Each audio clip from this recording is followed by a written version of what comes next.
Assalamualaikum warahmatullahi wabarakatuh. Halo teman-teman semua. Agak sedikit ganti suasana kita, mudah-mudahan tidak mengganggu pemandangan yang berantakan ini ya. Oke, jadi kali ini kepikiran untuk membahas soal gimana sih atau apa aplikasi atau gimana aplikasi dari NLP dalam kepemimpinan. Jadi kebetulan tadi saya habis live IG bareng satu akun IG yang luar biasa ya. Kalau teman-teman belum follow, tolong di search ya, Bapak 2 ID itu keren banget idenya. Nah, kita lagi bahas soal leadership. Nah, jadi jika pikirkan juga iya ya, sebenarnya sudah cukup lama saya coba ngulik-ngulik kaitan atau aplikasi NLP dalam kepemimpinan. Nah, mungkin bagus juga kalau kita mulai cicil nih ya bahasan kita aplikasi NLP buat kepemimpinan. Oke, sebenarnya kalau mau dilihat secara lebih luas ya, kepemimpinan itu at least definisi yang kami pilih adalah tidak bicara soal posisi, tetapi leadership sebagai sebuah pengaruh gitu ya. Nah, kalau bicaranya begitu, maka otomatis tidak jauh-jauh bahwa pengaruh kita keluar pasti terjadi karena kita di dalam ini punya kemampuan mempengaruhi. Nah, jadi secara framework sih ya tetap saja kita mesti mengadopsi dari umumnya framework leadership yang ada. Salah satu yang saya sangat sukai adalah bisa dari Seven Habits atau juga dari Primal Leadership, yang intinya adalah relationship kita dengan orang yang kita pimpin atau orang-orang yang kita pimpin itu bermula dari relationship kita dengan diri kita sendiri. Nah, maka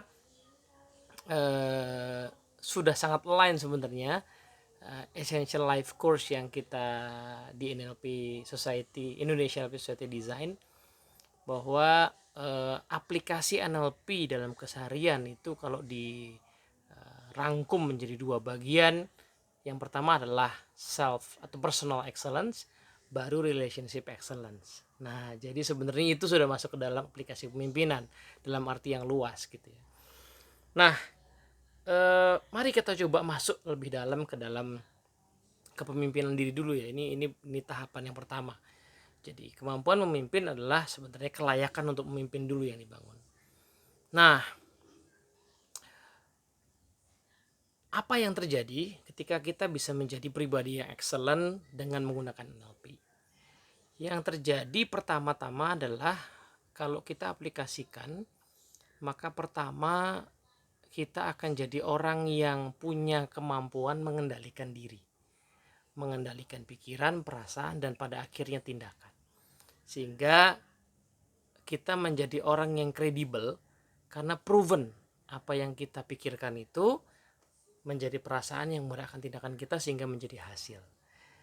Nah, proven itu akan kemudian jadi track record sehingga pada saat kita melangkah untuk mempengaruhi orang lain, nah maka orang lain akan melihat bahwa diri kita ini memang layak untuk diikuti.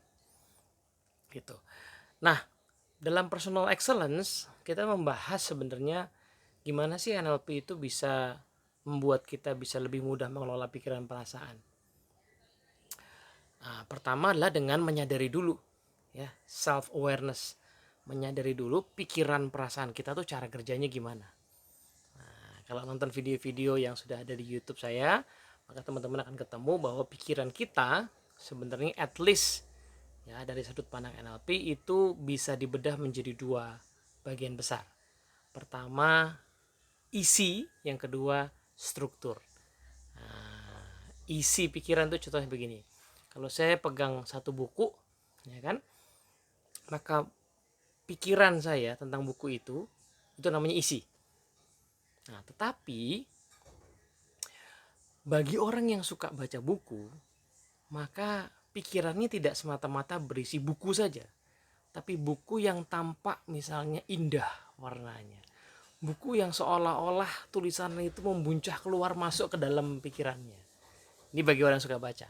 Sementara bagi orang yang tidak suka baca, tulisan buku yang padat itu tiba-tiba tampak seperti kecil-kecil memusingkan dia. Nah, ini yang membuat kemudian orang akhirnya punya perasaan yang berbeda saat melihat buku.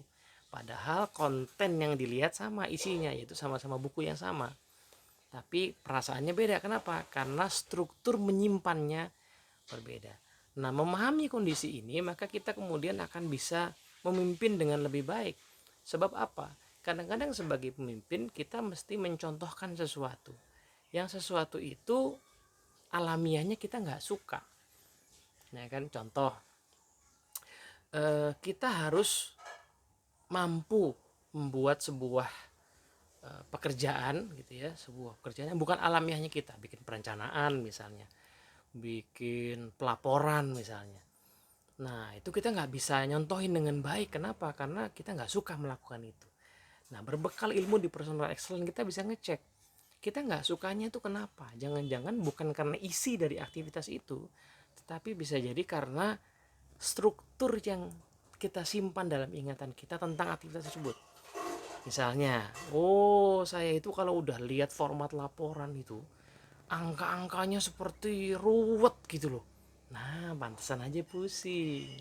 Saya tuh kalau sudah lihat file Word laporan itu huruf-hurufnya kayaknya wah berdempetan gak karu-karuan itu.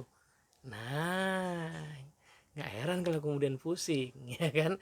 Nah, berbekal ilmu di personal excellence kita bisa mengurai struktur tadi, ya kan? Kenapa mesti dipikirkan dengan cara yang ruwet? Kenapa tidak gambarnya dibuat lebih sederhana, lebih simple, ya kan?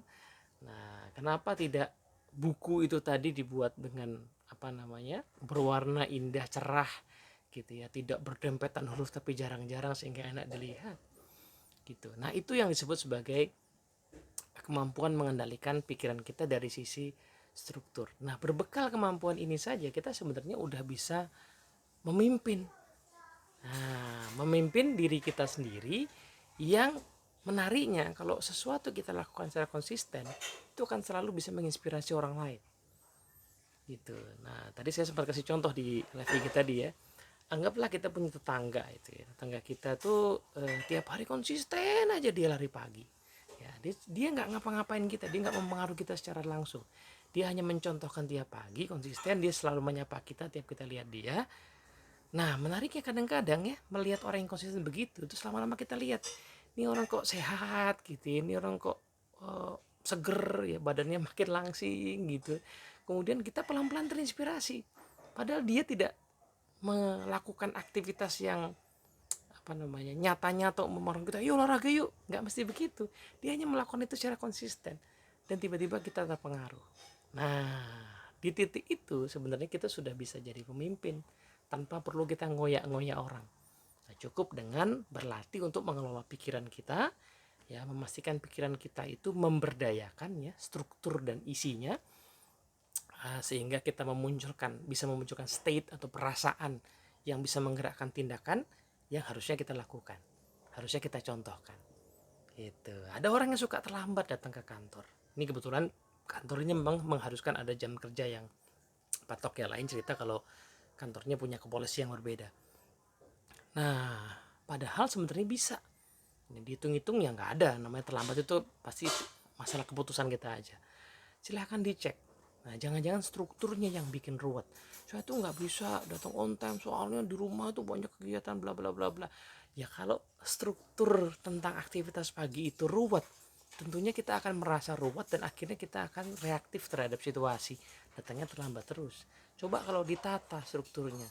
Coba saya bayangkan aktivitas pagi saya itu dalam sebuah timeline dan saya atur 1 2 3 4 5-nya, perasaan saya lebih rileks, saya bisa jalankan dengan sesuai jadwal dan saya bisa datang lebih pagi. At least mengatakan demikian akan membuat kita lebih tenang. Nah, gitu kurang lebih teman-teman ya. Bagian pertama bedah kita soal NLP on leadership. Moga-moga manfaat. Assalamualaikum warahmatullahi wabarakatuh.